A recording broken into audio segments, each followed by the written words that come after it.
An faw, an baw, an kɔrɔw n'an dɔgɔw, n badenw la, kabako dabalibanko. An y'a mɛn, an y'a ye ko baganw bɛ feere dɔgɔfiyɛ la. An y'a mɛn, an y'a ye fana ko ɲɔ, malo, kaba, magoɲafɛnw bɛ feere dɔgɔfiyɛ la. An y'a mɛn ko fɔlɔ ko farafin tun bɛ don juru la k'a feere i ko bagan tulobilen ma. Kabako filɛ dɛ. Nka bi an bɛ don min na i ko bi fagarokɛ 21 in na a dabalibanko ka maanifin kurunfin ka o don juru la ko o feere farafinna a farafin ɲɔgɔn ma farafin fɛ a o ye dabalibanko ye. O k'an k'an da don la ko k'o walawala k'o ɲɛfɔ an lamɛnjɛkulu an filɛjɛkulu bɛ se ka faamuyali sɔrɔ o la cogo min na. An ye wele bila maa minnu ma u kana an kana dɔ fɔ o kuma na. O ye Burulayi Keyita ye. Ale bɛ ministère la min sigilen bɛ an ka maliden minnu bɛ jamana kɔ kan o kunkanko kuma fɔyɔrɔ. O filanan o ye n kinibolo fɛ Serifu Ayidara ye. Ale ye maliden minnu bɛ jamana kɔ kan olu ye jɛkulu min sigi o conseil supérieur ale y'o président ye. An ye Denba Keyita wele ale ye Libi tungaranke kɔrɔ ye. An ye mɔgɔ 4nan min wele o ye Umar Sidibe ye ale bɛ immigrant la.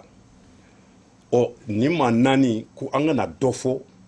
ko waleya min kɛra yali a kɛra min waleya min kɛra a daminɛna a mɛnna wa a kɛra kun jumɛn na a kɛra cogo di nin bɛ se ka kɛ farafinna an bɛ don min na i ko bi k'an ka dɔ fɔ o la. Ni an b'o o kuma di k'o walawala k'o ɲɛfɔ n bɛ ɲininkali lase aw kelen kelen bɛɛ ma ni min b'a fɛ ka kuma ta an b'a di o ma. Anw tɛ wuli abada fo ni gɛlɛya sera an ma. An tɛ n tɔ minɛ a kama ɲiginɛ fo n'a kama jara. Nin ma daminɛ bi k'a fɔ ko jankata lebu o ka se maliden ma jamana kɔ kan a dɔnnen don. An kɛrɛfɛlaw yɛrɛ la hali an yɛrɛ ka jamana kɔnɔ yan nɔ jɔnya bɛ yen. Nka ka juru don mɔgɔ la k'a feere i ko bagan nin y'an dabali ban. Ayiwa tubabuw wulilen k'a fɔ an fana ye wulila o nɔfɛ. Ayidara e bɛ n kinibolo fɛ n'a ma ɲa ko e ye conseil supérieur de la diaspora président ye e ka an bilasira k'an ka baro dayɛlɛ. E ni ce Keyita i ka introduction min kɛ o diyara n ye. Yɔrɔ ci ye yɔrɔ min tɛmɛnen bɛ Africable télévision na ka ko nin fɔ ka walawala ala ko bɛɛ ye faamuya sɔrɔ a la. Ne ye conseil supérieur de la diaspora malienne président ye, premier secrétaire chargé de la migration et de la diaspora de la société civile malienne. Kabini ko nin daminɛna an bɔra kalama c'était le 5 novembre 2016. An y'a sɛgɛsɛgɛ k'a dɔn k'a fɔ ko tiɲɛ de don. Bɛɛ b'a dɔn k'a fɔ ko kabini ko kɛra Libi jamana tɛ bere mun ka d'u ye u b'o de kɛ. An den ninnu kɔrɔw n'anw dɔgɔw n'anw teriw caman de bɛ yen. A ye ɲininkali kɛ a y'a sɔrɔ k'a fɔ ko tiɲɛ de don. A ye min kɛ an ye lettre sɛbɛn secrétaire chargé des droits de l'homme Union africaine ani président de l'Union africaine ka lettre sɛbɛn ma k'a fɔ ko an bɔra nin kalama k'a fɔ u bɛ farafin den minɛ k'a feere. A ye fɛɛrɛ wuli ka Union africaine interpellé a ko la. Sigi min kɛtɔ Union africaine président nu ɲɛmɔgɔw bolo ye aw ye ko fɔ a ko la ala ko enquête ka kɛ an dun b'a dɔn tiɲɛ de don mais ko tɛ se ka kɛ ni taamacogo t'a la a ka lalo an ma jaabi sɔrɔ. An ka ministère malien de l'extérieur an ye lettre sɛbɛn u ma k'a fɔ ko nin bi sen na an ma jaabi sɔrɔ olu fana bolo. An ye conférence de presse tani 5 de kɛ journaux ani radio 58 an y'o de kɛ ka jamana lanɔniya ko min bi sen na. Alors bi an kɔni dabali bannen de don fo k'an hami u ye reportage kelen de CNN na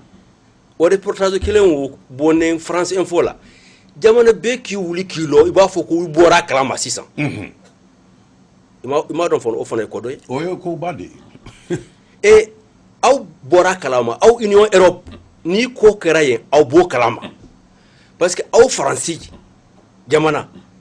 ani Union Europe kabini accord Valette kera ka bok accord de Cotonou ka se accord de Valette la aw ba kalama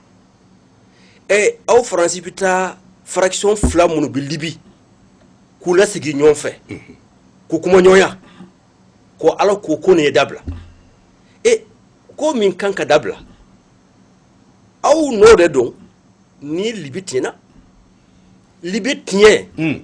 o na nimbe bon Union Européenne ko nana o hukumo ko nana Italie o ye Union Européenne jamana de Italien kelen ndamne Italien ye fraction rebelle de Sarala uluto ko Fajr Libya pourquoi installation pétrole ou protéger mais immigration ko min kela négociation ko min kera uma beama au be hakili bala anga président Ibrahim Babakar Keita ko amma signé ata signé amma signé anta signé wo accord d'admission au kofelala ou y faire yoro de tigé o yemui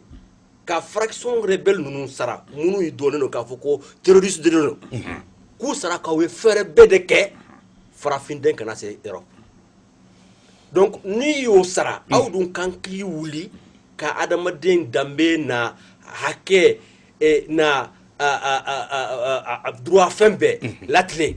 aban toro yan don wodo abanga farafin président mene kata datu ka exige ka foko wuma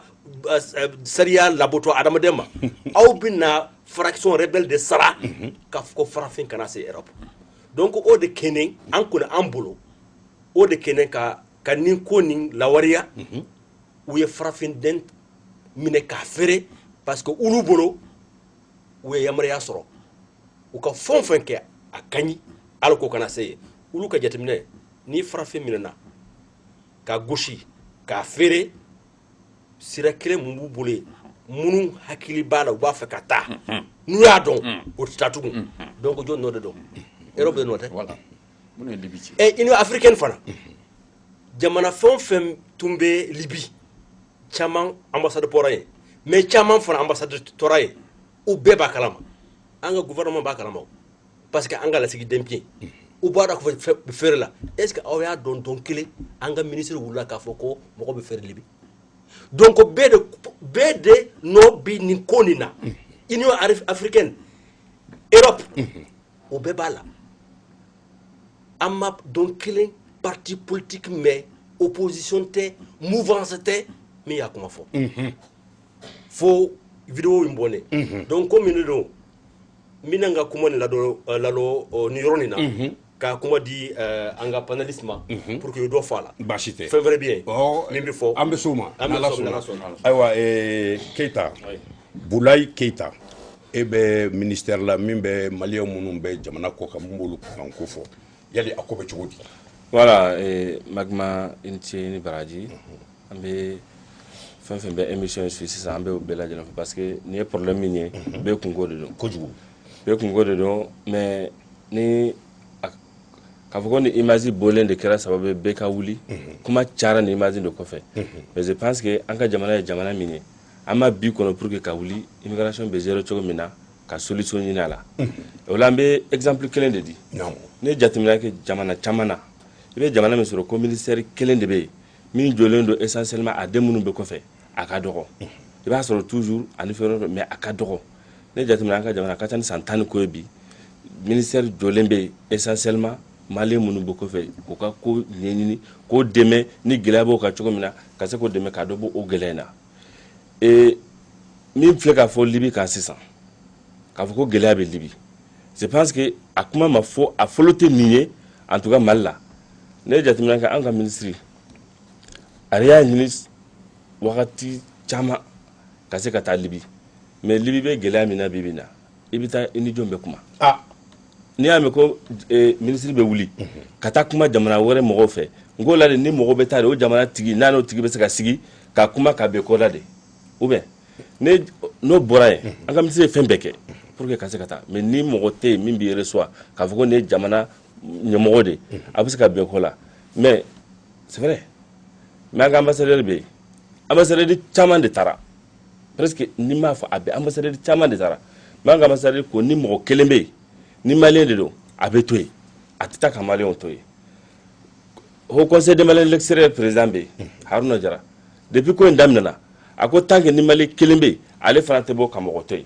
ne jateminɛ kɛ Haut Conseil des Maliens de base de la Libye ka fara an ka ambassade kan ka fara Organisation internationale pour l'immigration OIM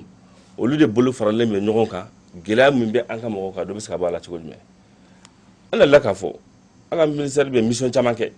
an ka ministère de mission caman kɛ kɔfɛ a taara yɔrɔ caman notamment Italie mɔgɔ caman bɔra Libye a yɛrɛ taara k'o ye k'anw na Italie a y'o ɲininka o nana condition min na gɛlɛya min b'a la a faamuyalen don wagati caman n'a yɛrɛ ye kunnafonidiw kɛ ani journalistes ni yɔrɔ wɛrɛ ni sensibilisation bɛ kɛ a b'o exemple ninnu ta k'a fɔ mɔgɔw ɲɛna pour que mɔgɔw ka faamuyali kɛ c'est que a yɔrɔ dɔ bɛ Libye yanni ni image ninnu ka bɔ n'o y'i minɛ sisan o b'i gosi en même temps i ka mɔgɔw ka numéro bɛ bɔ i b'o wele k'a fɔ ko ni fɛn ma ci n'o ma wari bila o ma o tɛ ni bila o b'i bugo i ka mɔgɔw yɛrɛ b'i mankan mɛn an ye témoignage sɔrɔ ministre dɔw ka témoignage lamɛn o situation kan en même temps dɔw bɛ yen n'o bɛ nin kaso la o bɛ tila k'olu fɛrɛ mɔgɔ wɛrɛw ma ainsi de suite miliciw bɛ mɔgɔw fɛrɛ ɲɔgɔn ma ye o kuma fɔra o ma fɔ bi o kuma fɔra anw fɛ o kuma fɔra an ka ministre de fɛ o kuma ma daminɛ bi quoi mais c'est vrai min bɛ ka bɛɛ hakilinata fɛn bi o ye de ka hadamadenw sirilen ye ka t'o fɛrɛ comme bagan an ma deli k'a ye mais an kɔni b'a dɔn k'a fɔ ko prison privée bɛ yen n'o bɛ milisi min bolo o bɛ fɛrɛ mɔgɔ wɛrɛ la mɔgɔ bɛ siran o de ɲɛ dɔ bɛ siran o de ɲɛ fo ka wuli ka t'o de fɛ u b'a fɔ bon firima i ka taa sa ji la a ka fisa i ka sa nin condition in na quoi gouvernement ye effort min k'a la n'a ye jateminɛ n bɛ san kelen de t'a fɔ ka taa janvier 2017 ani bi hali bi mɔgɔ 124 de nana a bɛ mɔgɔ 1000 ani mɔgɔ 400 bɔ gouvernement Haut Conseil des Maliens de base le Conseil des Maliens de base de la Libye ani organisation internationale o ye de minnu nana avion na mais minnu bɛ yen ni gɛlɛya bɛ avion tɛ se ka kɛ k'olu ta a dɔ bɛ bɔ ni Saba ye ka na Dirkou n'o ye Libye ni Algérie frontière ye ou bien Asamaka fanfɛla ka na Arlit n'o bɔra Arlit o bɛ na Agadez n'o bɔra Agadez o bɛ na Niamey an ka ambassade min bɛ Niger bi na a ka baara caman bɛ Agadez de parce que an ka mɔgɔw bɛ na ye n'o nana gɛlɛya b'o kan o bɛ se ka taa a bɛ san 3 bɔ ministère des Maliens de l'extérieur ni SONEFU ye contrat de signé gɛlɛya bɛ an ka mɔgɔw kan n'a bɔra ka se n'an sera ka o labɔ ka se frontière la SONEFU mɔgɔw b'o ta ka na n'o ye fo Bamako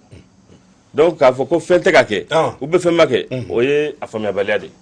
effort caman bɛ se ka kɛ comme émission kɔnɔna don bɛɛ tila ka na dɔ wɛrɛ fɔ nin kɔfɛ pour que ka kuma di mɔgɔw tɔw fana ma ayiwa n'i y'i ka wuludugu faga ayiwa dɔ ka wulu lankolon b'i kin dɔ ka wulu fagulen b'i kin Sidibe e bɛ immigrant de la yali mun nana ni nin ko ye Kadafi saya de nana ni nin gɛlɛya in ye wa a taara jumɛn don a kɛra cogo di e yɛrɛ bolo ayiwa an wele aw ka plateau kan yan a diyara n ye n bɛ aw n'aw ka téléspectateurs bɛɛ lajɛlen fo problème mun b'an da la bi n'a kɛlen bɛ k'an kɔnɔ k'an dusu kasi a problème daminɛna dɔɔni nka n'i ye problème ye c'est k'a bɔra fan dɔ de la kabini farafinw ka jitigɛ commencera ka caya farajɛw ye Union européenne o y'a essayer ka fɛɛrɛ ɲini donc tigɛyɔrɔ nɔgɔman fila de bɛ Maroc ka taa enclave fan fɛ Ceuta Melilla fan fɛ ou bien Libye yɔrɔ in olu de ka nɔgɔn ni yɔrɔ tɔw ye donc depuis 2004 wagati la u ye jɛkuluba dɔ sigi n'u y'u ka frontière kɔlɔsili baara bila olu kan u ye nafolomugu ni nafolomugu d'u ma mais o bɛɛ la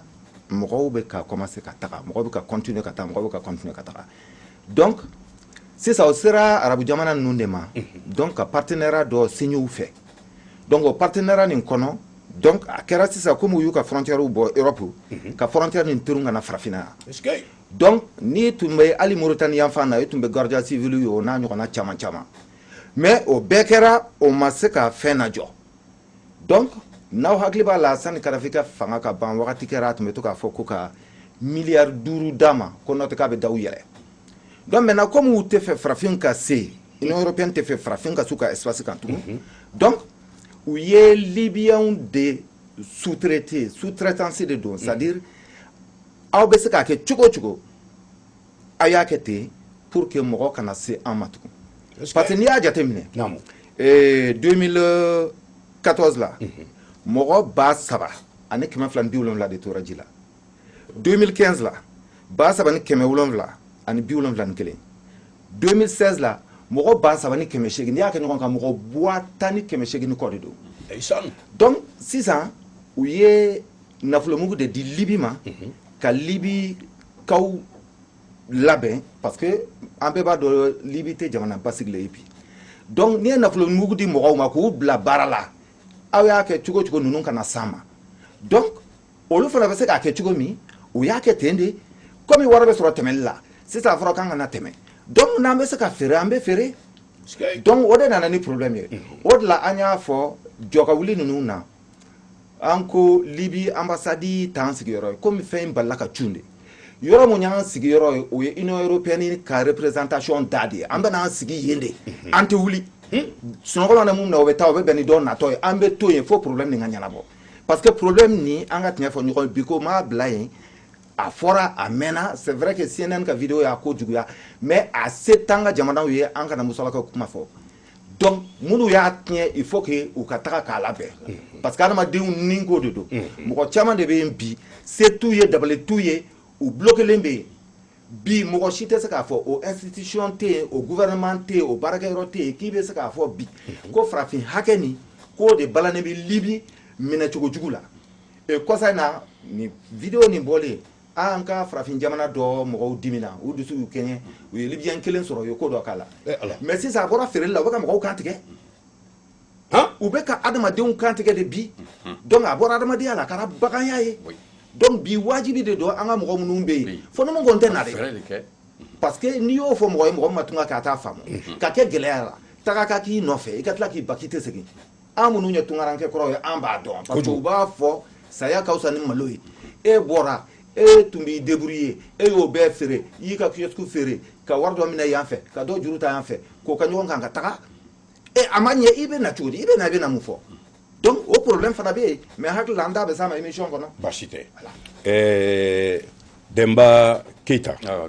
maninkakɛ e ye Libi tungaranke kɔrɔ ye ni fɛn min ye ɲɛ dɔ ka tɛmɛ ɲɛbɔ kan o b'a ci e yɛrɛ bolo gɛlɛya jumɛn ni gɛlɛya jumɛn yera nin kɔnɔna na e yɛrɛ bolo a ju ye jumɛn ye n b'i fo i ka ɲininkali la ka maa maa bɛ plateau la yan ka bɛɛ lajɛlen fo ka bɛɛ lajɛlen barikada n'i y'a ye an sɔnna ka na kuma nin kɛnɛ in kan bi ka sababuya kɛ an ka jamanadenw n bɛ se k'a fɔ farafinna den minnu bɛ Libi tɔɔrɔya min b'u kan mɔgɔ feere min bɛ ka kɛ bi Libi kɔnɔ a bɛ kɛ Libi a mɛnna mais a ka juguya o kɛra nin waati nin kɔnɔna ye parce que ni k'i bɛ da don mɔgɔ feereko kuma la bi ko tɛ mais a ka juguya ka se nin degré o kɛra Union européenne ye accord minnu signé kɔsannin na k'a fɔ farafin kana se ka kɔgɔji sago bilen ka taa farajɛ la donc u ye rebelles de dɔw lajɛ groupe dɔw bɛ yen ayiwa minnu hinɛ t'u dusu la foyi t'u la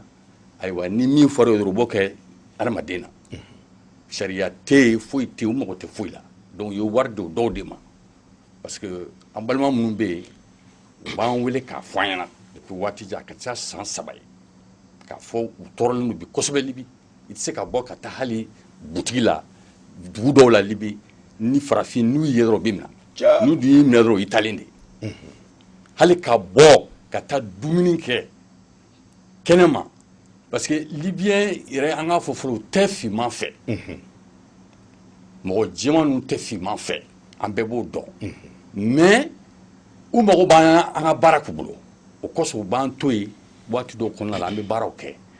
mais ni feere min filɛ nin ye farajɛw ka janfa ye farafinna kama parce que mɔgɔ jumɛn bɛ se k'a faamu k'a fɔ an bɛ tile min na i ko bi farajɛ minnu bɛ droit de l'homme fɔ farajɛ minnu bɛ état de droit fɔ olu ka hali ni fanga tɛ Libi kunna bi mais gouvernement mɔgɔ dɔw bɛ yen minnu bɛ se ka adamaden ka hakɛ ka se k'a lakana dɔɔni mais ni farajɛw ma sɔn ma f'u taara se marifatigiw de ma minnu bɛ mɔgɔ faga la minnu bɛ ayiwa baara jugu sugu bɛɛ la drogue feere ni fɛngɛw la ka taa fɔ bon a ye farafin fɛn fɛn n'a y'a ye a bɛ se ka min k'a la a y'a k'a la parce que dɔw de y'o fɔ mɔgɔ minɛlen dɔw ye parce que minnu sera ka porokoto u y'an wele joona k'a fɔ an ye ayiwa nin de bɛ ka kɛ an na bi Libi an tun b'a miiri k'a fɔ nin bɛ an sɔrɔ Libi bi parce que tellement que ayiwa an b'a dɔn Libi tun bɛ cogoya min na fɔlɔ Karafi ka waati la mais kabini Karafi sara farafin kɛra jɔn de ye farafin kɛra marchandise de ye farafin yɛrɛ tɛ se ka ye Libiyɛn fɛ bilen donc farajɛw ka janfaba de bɛ nin ko la o preuve bɛ yen mais mɔgɔw kɛlen k'an wele parce que anw ye Libi kɛ an b'a dɔn Libi ko ka gɛlɛn n'i tɛ adamaden yɛrɛ ni dusukolo t'i la i bɛ don Libi dɔrɔn i bɛ bɔ i y'a faamu donc pour que yanni ka bɔ kuma la kibaruyaw fɔlen anw ye yan anw welela k'a fɔ an ye hali don min an taara Libi ambassade da la 18 heures anw welela k'a fɔ an ɲɛna min bɛ ka kɛ u ye mɔgɔ dɔw minɛ malien groupe dɔw minɛ k'u faga parce que n'an bɛ kuma an ta de kan kosɛbɛ parce que malien de b'an wele africain c'est en général mais malien de ka cas b'an préoccupé kosɛbɛ bi anw ka jamana ɲɛmɔgɔw ye mun kɛ depuis anw nana ka na f'u ye k'a fɔ bon n'aw ma fɛɛrɛ dɔw tigɛ ko dɔw boloda malien bɛ ka minɛ ka feere malien bɛ ka minɛ ka faga Libi an sera faama caman ma dugu in kɔnɔ yan jamana in kɔnɔ yan k'a f'u ye ani bi cɛ u m'an wele u ma fin f'an ye u ma jɛ f'an ye donc je profite an ni tɔn minnu bɛ baara la ɲɔgɔn bolo kabini an nana a dɔ ye CSDM ye parce que an sera o ɲɛmɔgɔ ma a bɛ san 2 bɔ k'a f'u ɲɛna ayiwa a bɛ baara min na a y'aw cɛsiri a la parce que olu fana b'u seko kɛ ayiwa o ni OIM ka se ka malien minnu minɛlen don ka se k'u labɔ mais fɛn dɔ de bɛ yen f'an k'o fɔ OIM bɛ se cogo di ka farafinw ka kungo ta ka farafindenw yɛrɛ to yen o de b'an kamana gan farafin yɛrɛ bɛ se ka tɛ se k'i jɔ n'a yɛrɛ ka ko ye cogoya min na o de y'an dabali ban an kalannen don dɔnnibaw banna mɔgɔw banna an ka lasigidenw bɛ Libi mais nin baara jugu bɛ kɛ i bɛ taa fɔ a bɛ fɔ hali ambassadeur ye mais il bouge pas mɔgɔw bɛ minɛ Libi ka don kaso la an bɛ an ka société civile minnu bɛ yen an ka tɔn minnu bɛ yen malien minnu bɛ olu de den dusumaw ye malien bɛ yen nɔ n'a fɔra malien minɛna donna kaso la Libi ou bien malien a ye baara kɛ Libiyɛn bolo Libiyɛn m'a sara malien de bɛ wuli n'a nana fɔ ambassade la hali kan'i yɛrɛ sɛgɛn u b'a fɔ aw nana Libi an t'a kalama ambassade kɔni bɛ yen carte d'identité dilan pièce dilan n'o tɛ u ka wari minɛ n'o tɛ malien bɛɛ sa Libi bi sa ambassade da la u tɛ bɔ k'i lajɛ faamaw bɔ ka tɛmɛ n'u yɛrɛ ye ayiwa sisan faso gouvernement jɔyɔrɔ Keyita kɛ Bulayi Keyita Magma c'est-à-dire n ka kuma daminɛ na n tun y'a fɔ ko Libi kɛlɛ nalen Libi ani sisan cɛ ambassadeur caman taara mais an ka ambassadeur ma bɔ yen n filɛ ka min fɔ ni san 1 dɔrɔn de t'a fɔ san yɛrɛ ma dafa fɔlɔ hali bi don nana mais n ko mɔgɔ ninnu ambassade de bɛ wuli k'o ɲini mɔgɔ bɛ yɔrɔ min na hali bi na ambassadeur de statistique mɔgɔ bɛ kaso la yɔrɔ min na o bɛ négociation na n'o ye o bɛ se ka bɔ cogo min na ka na yan bi avion min nana ambassade mɔgɔw ye fɛɛrɛ de kɛ ka négocier o bɔra kaso de la directement ka taa aéroport la ka na yan donc an tɛ se k'a fɔ ko olu tɛ baara la quoi situation min bɛ Libi k'a fɔ ko an ka jamana ɲɛmɔgɔw ma wuli n y'o de fɔ ko ye kuma faamuyabaliya de ne y'a jateminɛ kɛ ne yɛrɛ bɔra a négociation do kalama ne yɛrɛ bɛ taa a réunion caman na kabiri a fɔra ko centre ka créer ou bien accord ka kɛ jamana dɔw ni Union européenne cɛ an ka jamana farafinna jamana si ma sɔn réunion de la Vallée tun bɛ bɔ a la parce que ko bɛna centre de sigi jamana dɔw la par exemple Niger par exemple Libye mais farafina bɛ bannaw la juste do bɛ kuma dɔ fɔ o ye témoignage de mois de février tɛmɛnen o tɛ seereya ye sa wa mois de février tɛmɛnen réunion ba dɔ kɛra Malte Valette farafina ani farajɛla bɛ processus min kɔnɔ bi n'o ye Valette ye o réunion senfɛ ministère des Maliens extérieurs Abdraman Sila ani madame Mogherini ɲɔgɔn kɔnɔ madame Mogherini o de jɔlen bɛ Union européenne ka politique étrangère bɛɛ ma ale de jɔlen bɛ lakanani fana problème ma a fɔra o ɲɛna k'a fɔ ko bi n'a ko a ka accord kɛ ni jamana min bɛ komi Libi o de kana ni Congo de parce que jamana min bi fanga si tɛ ni bɛ jamana in territoire bɛɛ contrôler donc an ma Mali ma sigi pour que ni imagine de ka bɔ pour que ko fɔ Union européenne mɔgɔw ye donc o an n'o bɛ ɲɔgɔn ɲɛ yɛrɛ yan o kuma kelen de bɛ fɔ o ɲɛna baara foyi de tɛ en tout cas ministère in na ni ka Malien minnu dɛmɛ n'o tɛ n bɛ min fɔ ka taa 2011 ani bi cɛ ka taa 2011 ani bi cɛ Malien min bɔra kɔfɛ ka na a ka ca Malien 10 ani kɔ ye gouvernement ye fonds yɛrɛ de sigi depuis 2013 n'a b'a fɔ o ma ko filet social o fonds in bɛ kɛ de Malien bɛ yɔrɔ yɔrɔ ni gɛlɛya b'a kan n'a bɔri kɛra a kalama a tigi ka se ka dɛmɛ Centrafrique an ye mɔgɔ min bɔ yen mɔgɔ 2,000 ani 600 ni kɔ min bɔra Afrique centrale saro ka bɔ ni Gabon ye a dɔ bɛ yen o b'o bila Nigeria de gouvernement sera ka na ni min ye donc ne san 3 yɛrɛ lajɛ mɔgɔ min bɔra kɔfɛ ka na ni gouvernement ka dɛmɛ a bɛ taa mɔgɔ 600 la ni kɔ la donc an tɛ se ka fɔ o la c'est vrai mɔgɔ bɛna gɛlɛya la tuma dɔ la o bɛna gɛlɛya la ni yɔrɔ ye vraiment i b'i kɔsi de parce que gɛlɛya b'o kan dɔw banabagatɔ de bɛ ka donc o bɛɛ la a tɛ se ka kɛ ko mɔgɔ ka télé ni radio wele k'olu de filmer k'a bila réseaux sociaux ni fɛnw kan mais baara bɛ ka kɛ baara bɛ ka kɛ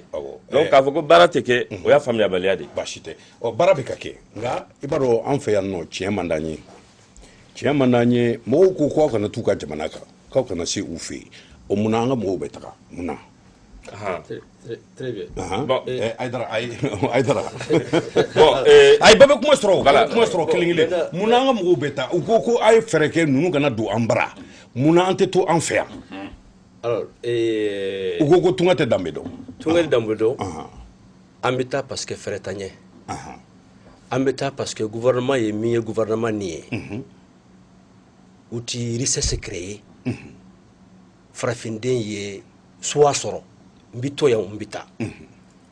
n t'a fɔ dɔn bamanankan na ce gouvernement a défailli a dɛsɛra cɔ naam Burula ye min fɔ la ten ko u ka lasigiden min bɛ Libi Jara bɛ ko min na ye o dɔnnen de don ambassadeur min bɛ Libi a ti foyi la ye foyi fo o ye baara la an ka lasigiden min bɛ yen o ye kuma min fɔ an ye lettre sɛbɛn c'est-à-dire a fɛn min ye de n'i ko ma na jikuru wɛrɛ fɛ aw ta wuli k'i jɔ o ye kelen ye a filanan bɛɛ b'a dɔn k'a fɔ ko min kɛra Algérie CEDEAO wulila k'i jɔ a labanna kɛra mun ye ministre de Mali de l'extérieur a interpellé assemblée la ACN assemblée député an ka lasigiden an ka bulonba kɔnɔ député bɛɛ lu fɛn la u y'a ma ɲininka ko fɛn jumɛn di bi maliyɛnden na kɔ kan est-ce que a ye maliyɛnden kuma fɔ Libi a ma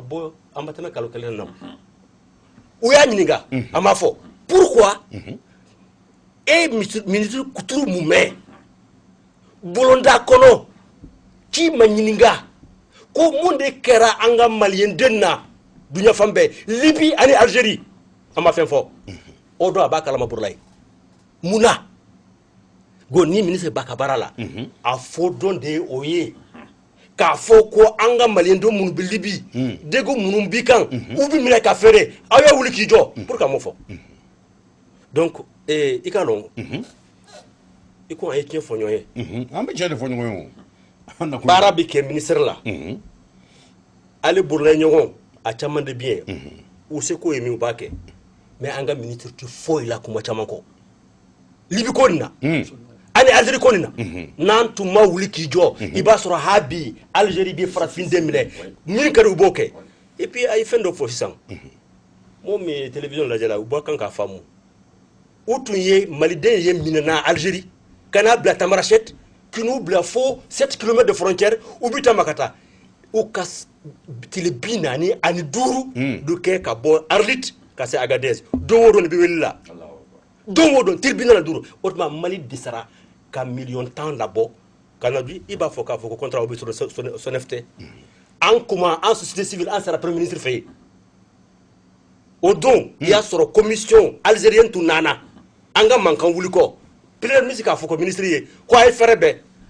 hali premier ministre ka kuma oui tele tandour de kay lokana auto be mi auto be mo de kola ibo siga anyana ka foka we barala auto foila mal den ka kol libe la ay basite ay ido am ay immigrant ɲininkali ay am beta muna mun de la nin bɛɛ bɛ ka kɛ halisa adamadenw bɛ ka taa oh nun bɛ ka bɔnɛ wolomusow bɛ ka kasi dutigiw bɛ ka jɔrɛ salenw b'a la kibaruya tununinw b'a la tagali ye suguya fila ye fɔlɔ n'i ko k'i bɛ tagabaga bɛɛ kɛ bɔrɔba kelen kɔnɔ i tɛ tagabagaw ye ka ɲɛ dɔw ka tagali ye wajibi ye olu sago tɛ tagali ye o ye degun dɔ b'u bila u bɛ taga o gurupu bɛ yen mais groupe wɛrɛ bɛ yen olu ka tagali ye u sagona tagali de ye magma mɔgɔ o mɔgɔ ye miliyɔn 4 5 6 bɔ pour que ka taga tunga la o tɛ dɛsɛbagatɔ ye an ka tiɲɛ fɔ ɲɔgɔn maintenant minnu bɛ taga ni degun b'u la taga donc a ka kan k'a yira olu la de aw bɛ se ka taga degun b'aw kan nka aw bɛ taga fɛn caman kɛ a bɛ se ka kɛ yan dɛ ah Sidibe i bɛ hakɛ to mɔgɔ mɔgɔ bɛ miliyɔn 4 fo 5 bɔ ka taa tunga la i tɛ se k'o miliyɔn 4 walima 5 kɛ ka baara kɛ i faso la magma o de la il faut que fɛn ka fɔ mɔgɔw ye u k'a faamuya tungala taga nin bi a yɛlɛmana peut-être a bɛ tila ka diya mais bi a man di n'a man di an b'a fɔ denmisɛnninw ye a man di bi tɔgɔ jumɛn bɛ se k'a fɔ ko aw ye taga aw ka droit de don aw ka droit de don bi minnu b'a la k'u ka taga k'u ka droit don bi denmisɛnninw filɛ kaso la dɔw bɛ ka kantigɛ u ka taa kɛ o man ɲi o o man ɲi n'i ko k'i bɛ baara kɛ fɛn kan i b'a kɛ tiɲɛ ni jɛlenya ni hɔrɔnya de kɔnɔ bi n'a ma ɲɛ k'i bɛ taga aw bɛ arabula to yen n'a bɛ fɔ ko Maghreb a man ɲi sisan a man ɲi sira ɲuman tɛ i bɛ se ka to désert kɔnɔ an bɛ ka nin bɛɛ fɔ minɛli ni ji kan mais désert kan kabako de bɛ désert fana kan parce que ni yeli bɛ kɛ bi caman de bɛ ni kɛmɛ ni kɔw u salen jalen cɛncɛn kan donc il faut que bi o ka ɲɛfɔ mɔgɔw ye maintenant n bɛ segin tugun k'a fɔ tagabaga bɛɛ wajibilen tɛ tagali la bi n'i ye Mali jateminɛ officialité mun bɛ se k'a fɔ ko nin san hakɛ kɔnɔ ni maliyɛn hakɛ de sara o tɔn n'anw ka tɔn t'a dɔn Serifu ka tɔn t'a dɔn ministère t'a dɔn mais makariko dɔ de b'a la ni o ye k'a fɔ n'i taara kɔ kan i bɛ maliyɛnw sɔrɔ denmisɛnninw de don Libi n ye maliyɛn den ye a ko ma ko ale ye san 18 de ye n dabali banna n k'a ma k'i nana tuma k'a bɛ san 1 ni dɔɔnin bɔ ma da la n ye mɔgɔw ɲininka alors e san 1 ni dɔɔnin e san ye san 18 o tuma e bɔra k'i to san joli la 17 donc o ko in fana ka kan ka kɛ solution ye o ka ɲini a kana kɛ dɔrɔn k'a kɛ komi n'a sɔrɔ guerre mondiale de bɛ Mali kɔnɔ ni kɔngɔ ni minɔgɔ ye mun minɛ dɔrɔn a b'a ka npalan ta k'a d'a kan na ka wuli ka sira minɛ ka taa non o man ɲi jamana yɛrɛ fana image ma donc je crois que baara ka kan ka kɛ o fana kan baara filanan ye mun ye parce que tagali ni maliyɛn taara ka ban a tɛ na Keita ye kuma dɔ fɔ sisan 174 ka kan ka na mais 123 de nana a k'a kun fɔ mun da tɔw mana u ko k'u tɛna n bɛna mun kɛ so donc ni baara bɛ kɛ depuis mɔgɔw ma taga da a bɛ ɲɛf'u ye u mago bɛ mun na koro ni degun b'u kan n'u bɛ se ka dɛmɛ ka baara kɛ ka fɛn sɔrɔ bɛɛ bɛ se ka kɛ milliardaire ya non jamana ye problème ye o de ye bi mɔgɔ si t'a dɔn maliyɛn mun bloquelen bɛ mɔgɔ si t'a dɔn mun sara an t'a da dɔn asibira mun tora cɛncɛn kan an t'a da dɔn joli bɛ bɔ san kɔnɔ an t'a da dɔn u si u ka profil u si ye cogo min ye a dɔnnen tɛ asibira san 15 don wa san 18 don wa donc o ye fana y'a dama problème de ye o de kɛlen bɛ bi ka anw tɔɔrɔ problème bɛ jamana farafin jamana bɛɛ ta la mais problème tɛ kelen ye o jamana dɔw ka problème n'an ta tɛ kelen ye parce que an fɛ yen bɛɛ bɛ yen muso bɛ yen denmisɛnnin bɛ yen denw bɛ yen denmisɛnnin funankɛninw bɛɛ de bɛ yen donc an ka problème bɛ gɛlɛya ni tɔw ka problème ye kojugu voilà donc o kun de bɛ ka mɔgɔw bila ka taga ayiwa Keita kɛ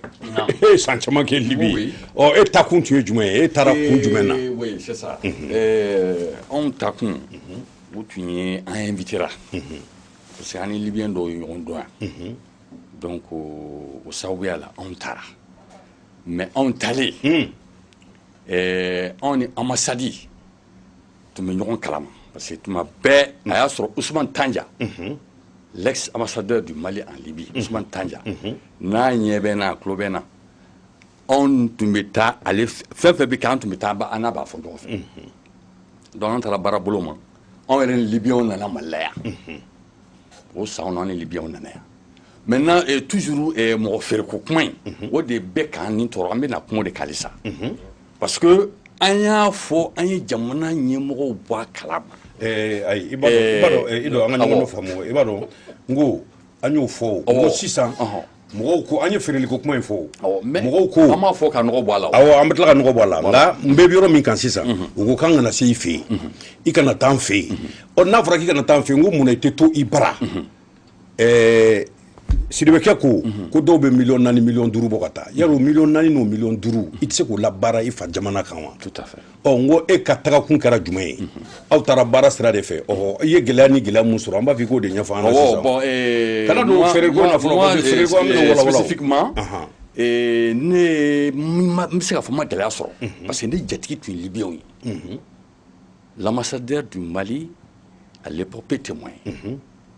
à chaque fois ni bɛna visiter la fɛ yen ni Libyɛnw de bɛna ɲɔgɔn fɛ baasi tɛ et c'est même Libyɛn m'ont accompagné jusqu'au Mali ici n nana yan an ni faamaw ye ɲɔgɔn ye ayiwa fɛn caman na a ye mun fɔ o kɔnɔ bon maintenant o kɔnɔna la fɛn caman de bɛ yen an nana kuma jamana denw i y'a faamu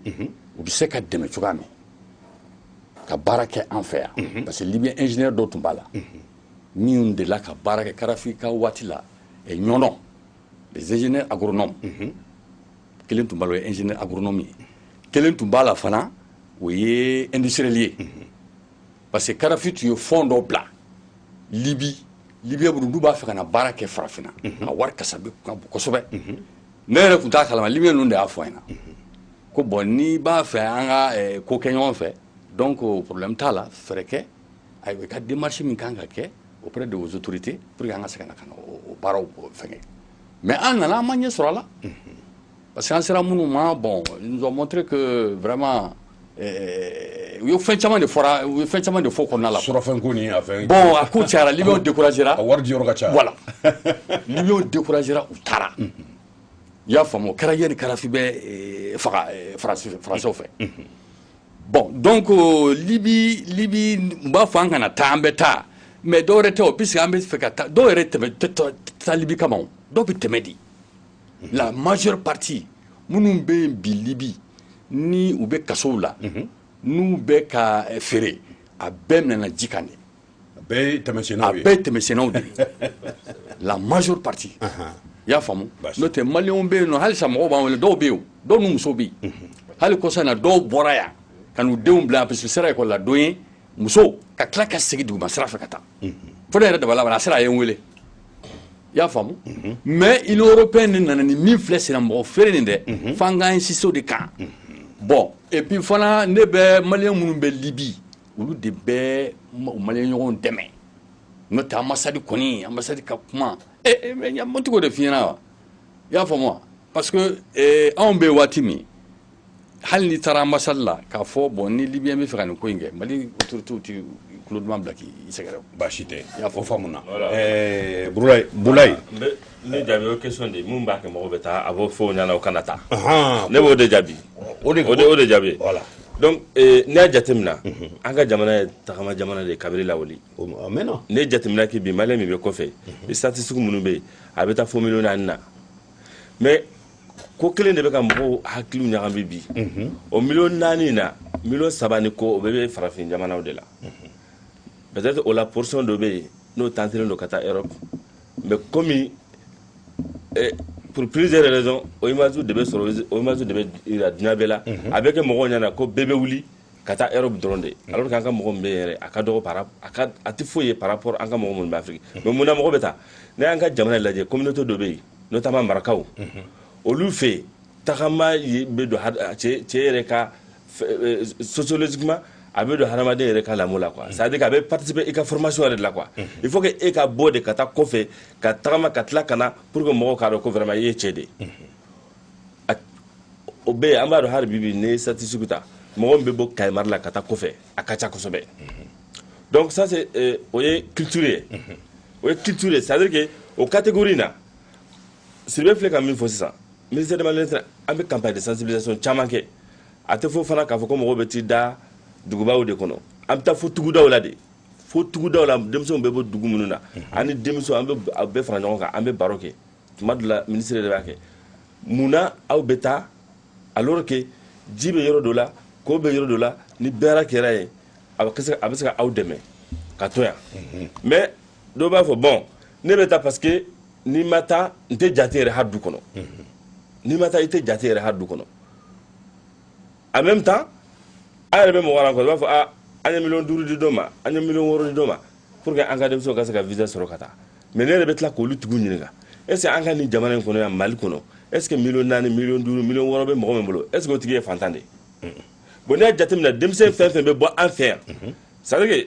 que e mi fo anga tano ko anga tnefo no ko dem se fe be bo en faire kata 80% o bébé deme de soro bangeba o de fe kata libi kateme kata Italie a dowe tungaranke do yere fana be demson deme depuis aka bagan fere est-ce que ambe condition mina bibina est-ce que bi ambe condition mina mo kaka a demson deme kata ni sidano ko parce que abeta Europe munu fana be tungala do fana be demson so demson fa 80% au lieu de ce que moi si les soro kase ka passer bo ka transport bo kata o duguna donc je pense que au bala maintenant finalement na jatimina ke bi o te mal drone o e farafina bede ou ben ba fo e bien rebe pour nous de l'emploi abe jamana bela don diplôme kacha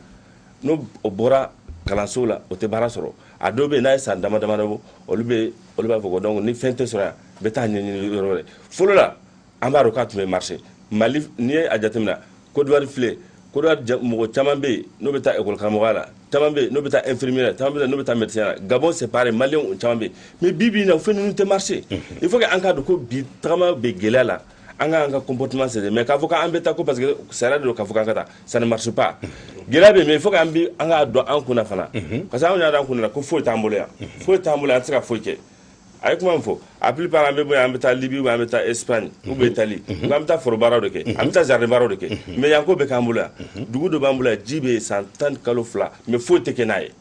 monanto baro nuke donc il faudra que gouvernement dron ka côté société civile ani communauté locale ani partenaire be de be jeni naw c'est un défi commun mo kele cité ça ka gérer tiens alors ego webe mu fo voilà mbe feka mun faraka bi conseil d'assurama malien million nani de be koka million nani ni nani ala je o jate o de à peu près million sabani tla o bebe frafina donc bete bola ti kunda farajela ka mais ali farafina konola fanwra fe gelabe ne parce que yoro dawla ali ni papier bi bolo ti kishi ni fato brewu la dongo de ka papier bi na ka fara mais kuma to kan bi ite se ka tungala tagala goshi malen shite tu yira makala goshi anga la nyini toye bi parce que tungala ngew ye milliard kemenani ni bi wolonvla ni saba de chi 2015 la bi wolonvla ni saba kemenani bi wolonvla saba 2016 ni kono jataw yara ka fo ko milliard kemen nani ni bi shegni woro de do o te manamana na folo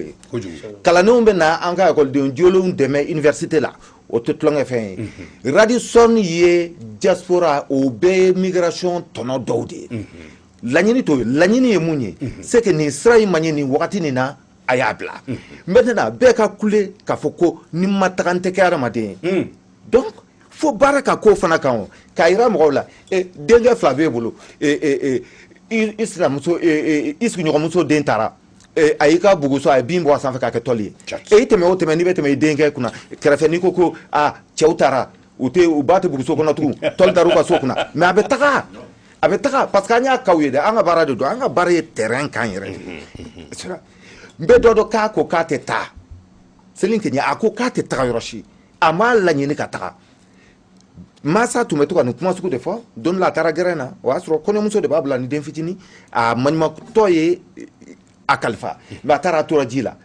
mais an ye fɛn suguya wɛrɛw yɛrɛ o yɛrɛ de y'a kabako yɔrɔ ye ekɔliden jolen ka ekɔliden université bila ka taa ji la ka to ji la donc c'est vrai que gɛlɛya bɛ yen mais nin sira in ka kan ka to yen de bi parce que sira in minɛli bɛ komi yɛrɛ faga de a bɛ komi ka t'i yɛrɛ faga de Aidara ne b'a fɛ ka fɛn min fɔ i k'a lɔn jamana dilan bɛɛ ka baara de don n'i y'a ye monsieur Burulayi Keyita ye sigilen bi yan a ye kalan min kɛ Faransi a ma sɔn ka to yen ko ne ye kalan sɔrɔ kalan kɛ ka faamuyali kɛ n'i bɛ kɔsigi Mali la ka faso baara a b'o de baara de la ne k'a wele don o don ne k'a ye don o don n b'a fɔ ko ne ye maliyɛn kelen min dɔn k'a fɔ ko ne kɔni t'i tun an fɛ tugun bi ko se ka na baara kɛ ne gɛlɛya nin na n ko e kelen ne e kelen de dɔn hali bi yɛlɛ mais i k'a dɔn mot kelen se ka ko bɛɛ kɛ ni ministère malien de l'extérieur kɛra an hakɛ ka ca ni million 4 ye million 4 jate o ça c'est depuis 2009 aujourd'hui on est plus de 7 millions o ye kelen ye a filanan a ye min fɔ 95% de l'immigration mon min ta kutungana o bɛ ya farafin jamana de kɔnɔ 5% dɔrɔn de bɛ kɔ kan et gɛlɛya min fana a tɛ libi jamana ni arabu jamana dɔrɔn kɔnɔ a bi Afrique centrale yɔrɔ caman na maintenant an ka ministère de kɛra ministère fɔlɔ-fɔlɔ ye an ye politique dɔ dilan k'a fɔ ko PONAM politique nationale de l'immigration a ɲɔgɔn tɛ yen mais wari t'u bolo et fɛn t'u bolo a ka min ma ko fonds filet social 500 millions ça ne suffit même pas les billets d'avion pour les ministres o de k'a kɛ n'an ka jamanadenw minɛna ou bien OIM ka kan kɔnɔ ou OIM de makɔnɔ na OIM y'o sara u k'u kana parce que wari tɛ yen an b'a kalama ko ministre ka baara a bɛ taamana ala don o don mais a kan ka min kɛ a m'o kɛ ka kɛ a kɛtuma la an ye société civile de ye an b'a da ka o de dénoncer an sigilen bi yan bi an bɛɛ haminen don an bɛɛ diminen don a ye min ye pendant que farafinden bi gɛn Algérie k'u bila conteneur kɔnɔ ka farafin maliyɛn den minɛ k'a feere ministre ye organisation kɛ yan ko journée internationale d'intégration africaine a ka ca ni million 50 ye min den pasara journée o kɔnɔ est ce que aw y'a mɛn k'a fɔ ko ministre ye kuma kelen fɔ Algérie ka ko la est ce que a y'a mɛn k'a fɔ ministre Abdramane Sila a ye fɛn kelen kɔ farafin feere la farafin bolo pour ka m'o fɔ a ka baara de don o ma fɔ moi aussi m'a mɛn i b'i wuli yan ka taama k'a fɔ ko journée internationale de l'intégration américaine alors que e farafin e maliden tɔ e ye ministre kuturunume ye e de sigilen b'u kunna u bɛ feere i ma fɛn fɔ ko an ka ma k'o ma n b'a fɛ ka min ɲininkali kɛ sisan oui an ye nin bɛɛ lajɛlen fɔ o tuma ne ko an ka union africaine ko in ko farafina ka kɛ jamanaba kelen ka fara ɲɔgɔn kan o tuma anw de ye a la y'a fɔ a dɛgɛ susu kolonkalan yan oui c'est-à-dire an ka tɛmɛ o kan yɛrɛ monsieur Keita parce que fɛn o fɛn daminɛna fɛn ɲuman ye farafinna maliden de k'a daminɛ fɛn o fɛn i mana taa jamana fɛn o fɛn na n'i ye maliden kelen fila ni farafinden kelen fila min réussira ni maliden tɛ kelen ye a filanan ye ou a sabanan ye an bɛ taa yɔrɔ yɔrɔ an bɛ baara de la i ka dɔn k'a fɔ ko an ka gouvernement dɛsɛra ka sababu kɛ ko caman na ka richesse créer pour que minnu b'a fɛ ka to u ka to i ka dɔn tali k'i to Mali kɔnɔ o ye hakɛ de ye mais ne ni ministère ma bɛn min na dɛ est ce que e dɔn kelen u sera africable ma yan k'a fɔ ka export publicitaire kɛ k'a yira farafinna k'a yira maliden na ko n'i taara ni cogoya in na nin de b'i sɔrɔ e y'a ye don kelen wa wari dun budget b'u bolo an ka wari an ka tɔrɔ wari mais u b'i wuli u bɛ taa dugudenw na ka mɔgɔw kumaya mais est ce que n'an ma fɔ ORTM na an ka télévision k'a dɔ fɔ africable la k'a dɔ fɔ télévision bɛɛ la mugu b'a ye k'a fɔ n'i taara nin cogoya in na o de b'i sɔrɔ an m'o ye a sabanan ye fɛn min ye Mali position bɛ min na bɛɛ b'a dɔn k'a fɔ ko immigration ba yɛrɛ farafin jamana na yan maliden ka ca ni fɛn bɛɛ ye ne tɛ taa fɛ ka dugu dɔ tɔgɔ fɔ 60% de leur économie c'est des Maliens 60% d'un grand pays hein maliden bolo n t'a fɛ ka dugu tɔgɔ fɔ mais mun de k'o kɛ maliden cɛsiri ani baara alors aujourd'hui an bɛ sigilen bi kɛnɛ min kan bi an kan fɛn min ma min kɛra Libi Mali kan ka mun de kɛ an tɛna jamana wɛrɛ ta ko fɔ an bɛ farafinden an bɛɛ bi jɛkulu fɛn kelen min kɔnɔ o de ye Union africaine ne m'a faamu fɛn min kɛra président Ibrahim Boubacar Keïta a ye bɛɛ kunna wuli an tun ka kɛ yɔrɔ yɔrɔ c'est vrai an wulila ka k'i jɔ k'a fɔ accord d'admission an ma sɔn a ma président kelen min nana télévision na allo ne François Hollande kɛrɛfɛ Hollande de c'est Hollande kɛrɛfɛ k'a fɔ a ma n terikɛ n m'a signé n t'a signé o y'an bɛɛ kunna yɛrɛ donc ni ko su nin kɛra président jumɛn kumakan kan ka mɛn fɔlɔ-fɔlɔ Ibrahim Boubacar Keïta mais an b'a kumakan mɛn dɛ min kumakan bɔra fɔlɔ-fɔlɔ o de ye Yusufu ye an b'a barika da président min ye kumakan min fɔ k'a inscrit ordre du jour la k'a fɔ ko enquête kɛ an bɛ min fɔ la an CSDM enquête kɛ tuma tɛ nin ye réunion kɛ tuma tɛ nin ye bɛɛ b'a dɔn u bɛ yɔrɔ min na an b'u hakɛ dɔn an b'a taa u nɔfɛ ka n'u tɛ yan. Aidara Naam. n ka ɲininkali bɛ yɔrɔ min kan Oui. i y'a fɔ i ka kuma la sisan ko jamanaba dɔ bɛ yen n'i y'a bɔlen ye a ka maliyɛn minnu bɛ olu ka cɛsiri janni i ka kale da walisinɛni ɲɛ na i t'a da i ka bamusokɔrɔ ɲɛ la o kɔrɔ ye mun ye janni i ka t'i cɛsiri wali jamana na k'olu bɔ nɔgɔ la n'i ye cɛsiri kɛ i fa jamana la o nafa man bon wa.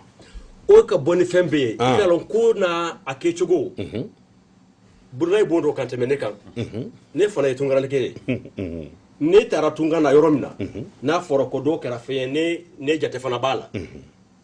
donc ne tɛmɛna sira min fɛ k'a ko kɛ ne b'o dɔn ne ɲɔgɔn taama fana de bɛ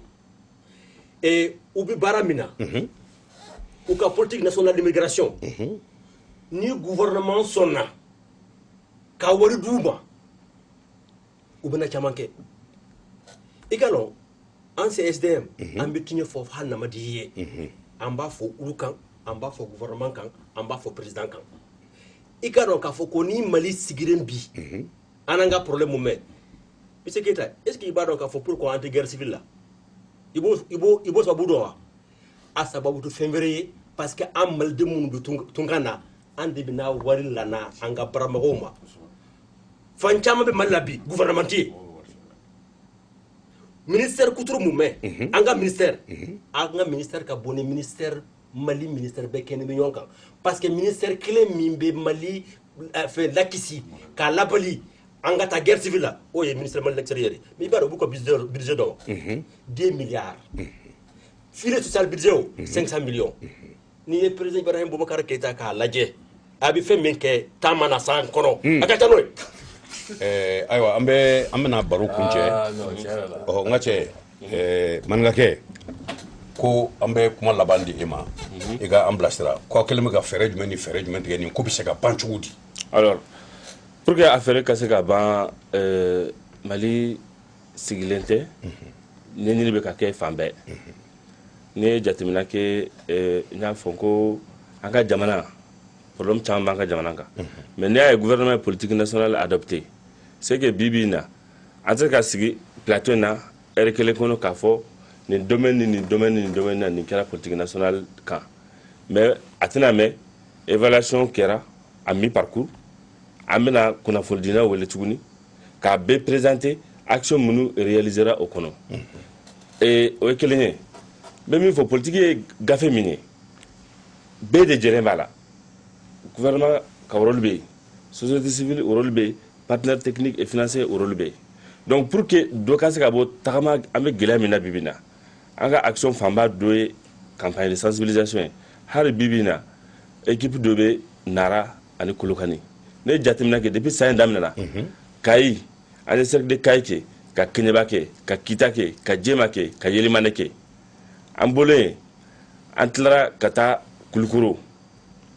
Banamba filɛ ka Nara fɔ mais an taara Segu ka Barawuli ni San ani Tomina kɛ an ka perspective la an ka continuer ka taa région tɔw la déjà an ye Sikaso ani Mopti kɛ Saron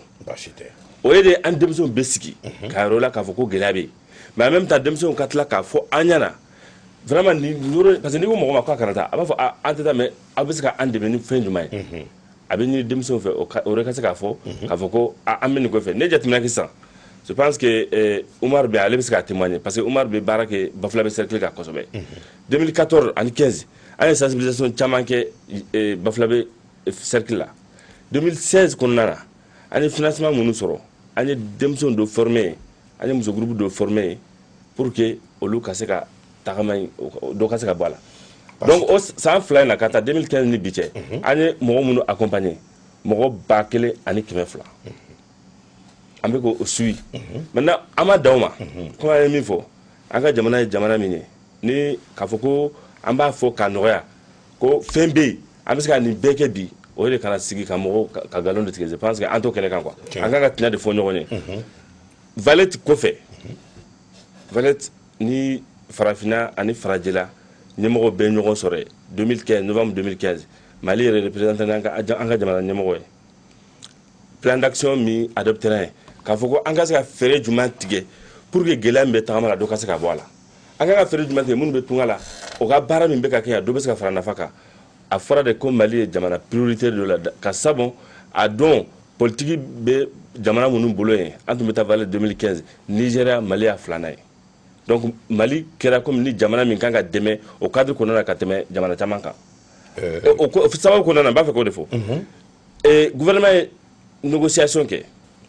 parce que a fɔra ka jɛ tant que ni fɛɛrɛ ma tigɛ ka baara di denmisɛnw ma n'a ye sensibilisation kɛ o bɛ taa o sensibilisation o fɛn o négociation ninnu kɔnɔna na bi projet 9 de bɛ yen min bɛ se ka kɛ sababu ye ka denmisɛnw dɛmɛ sensibilisation ka denmisɛnw dɛmɛ o ka se ka baara sɔrɔ ka to yen o projet 9 in a wari bɛ taa miliyari 90 ani miliyari ani miliyɔn 65 la donc o bɛ se ka kɛ sababu ye bi bi in na a dɔw bɛ yen olu baara daminɛna a dɔw bɛ na daminɛ mais a fanba bɛ baara daminɛna bi bi in na donc denmisɛnw caman bɛ taa an fɛ ministère la an bɛ kunnafoni d'u ma ministère wɛrɛ bɛ yen ni hali anw tɛ action ninnu soutenir ni mɔgɔw ye demande adressé an na an b'a bila ka t'olu fɛ k'a suivi pour que denmisɛnw ka se ka mais a caman bɛ yen n'i ko hali mɔgɔ ma a ye taa nin projet in monter ka na n'a ye o ye problème wɛrɛ dɔ ye bon n'i ko mɔgɔ ma ni e bɛ baara de ɲini e de b'a fɛ dɛmɛ ka kɛ fɛn jumɛn na hali kun ne yɛrɛ mɔgɔw dɔw reçoit k'a fɔ ko olu ye tunkarankew de o nana o bɛ baara ɲini na bon o b'a fɛ dɛmɛ sugu min fɛ n yɛrɛ ye ɲininkali kɛ pendant 30 minutes e de b'a fɛ ka mun kɛ i dalen b'a la k'a fɔ i bɛ se ka fɛn sɔrɔ a la mais a tigi ma se ka jaabi sɔrɔ a ko ma k'a bɛ taa hakili jagabɔ ka tila ka na donc ne yɛrɛ t'a dɔn ko i bɛ se ka min kɛ jɔn bɛ se k'i dɛmɛ a ka gɛlɛn donc vraiment an bɛ ka ɲɔgɔn dɛmɛ ka denmisɛnw sensibiliser initiative minnu bɛ gouvernement ni partenaires bolo bi o ko inscrire la ka nin sira ninnu bila a man ɲi a kasara ka ca bɛɛ b'a ye don o don baasi tɛ Sidibe ko ni i y'a ye an ka fɛn o fɛn taara ɲɛ fo an ni tubabuw ka o projet de dilan an yɛrɛ ka jamana baarali la mun bɛ se ka nin fɛn in ban gɛlɛya jumɛn bɛ se ka nin ko in na gɛlɛya min bɛ na mun b'a ban a bɛ se ka ban cogo jumɛn fɛɛrɛ jumɛn bɛ aw bolo a ko la fɛɛrɛ min bɛ ne bolo d'abord mun bɛ sen na pour que ka se ka an kisi o ɲɔgɔn wɛrɛ ma o ye ka sensibilisation kɛ kosɛbɛ parce que an bɛ nin bɛɛ la mɔgɔw tɛ mun dɔn n'i donna Mali kɔnɔ maliyɛn bɛɛ tɛ accès sɔrɔ télé ni radio ni journaliw la nin mun filɛ n'a ye diɲɛ bɛɛ kolonkolon danganiyalen b'a kan yɔrɔw bɛ Mali la bi u t'a kalama bi ni vidéo diɲɛ bɛɛ wulila dɛ yɔrɔw bɛ yen u t'a kalama u t'a dɔn ampleur mun kɛra k'a fɔ ko nin ko ninnu kɛra tan donc a fɔra politique nationale la migration Cherif da sera a ma Keita da sera a ma volet caman de don an bɛɛ ni an jɔyɔrɔ de don hali n'a an tɔgɔ ma fɔ a la parce que jamana ko mana wuli bɛɛ de ni i niyɔrɔ don aw ye kunnafoni dilaw ye o aw bɛ k'aw niyɔrɔ kɛ donc anw société civile an fana ta yɛlɛ juman de ye n'i ye foli ni waleɲumandɔn kurakɔra an ka tunkarankew ye i bɛ segin ka na k'a fɔ mɔgɔw tɛ fɛn mun dɔn n'u bɛ a bɛ se ka kɛ kasara ye ka u bɔ o sira kan maintenant ka denmisɛnninw dege parce que an ye baara caman k'a kan a kɛra sababu ye Magman b'a f'i ye caman y'i to kɔ ka k'u dɔgɔninw wele ko i degera baara la i formera n bɛ dɔ fara i ka dɛmɛ kan parce que u bɛ siran wari fɛn fɛn bɛ an ye nin nafolomuguba in fɔ a caman bɛ na ni ka kɛ dumuni dépense de ye o ni furako wulila weleli bɛ kɛ fɛn fɛn robinet sɔngɔ wo courant sɔngɔ wo ɲɔ malo a bɛɛ bɛ bɔ kɔ kan ka na de mais ni denmisɛnninw degera baara la sisan ka u degi métier la donc k'u dɛmɛ k'u bilasira donc o bɛ se ka kɛ sababu ye ka caman bɔ nin na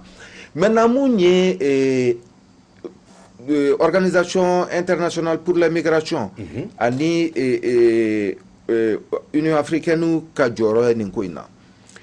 jɔyɔrɔ kelen de bɛ na parce que d'abord Libi tɛ jamana ye k'a fɔ i tagara bi k'a fɔ i b'a sɔrɔ gouvernement bɛ yen ɲɛmɔgɔ bɛ yen i ni mun bɛ se ka sigi ka kuma o ye kelen ye donc u bɛɛ y'u ka déclaration kɛ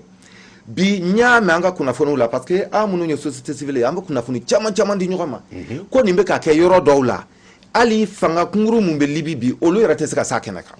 donc n'o kɛra a ka gɛlɛn donc an b'an cɛsiri sensibilisation ni information de fait pour que mansaw ani denw candidat a bɛ fɔ minnu ma ko migrant potentiel u k'a dɔn k'a fɔ bi tunga bɛ ka gɛlɛya a tɛ komi fɔlɔ fɔlɔ tun bɛ baton ta ka taa i bɛ baara sɔrɔ o don bɛɛ hali papier ko t'a la bi maliyɛn caman de bloquelen bɛ Europe kɔnɔ Magman u caman ba dɔw taara a bɛ san 10 bɔ papier t'u bolo bon ni papier t'i bolo i tɛ baara sɔrɔ ni baara t'i bolo i tɛ papier sɔrɔ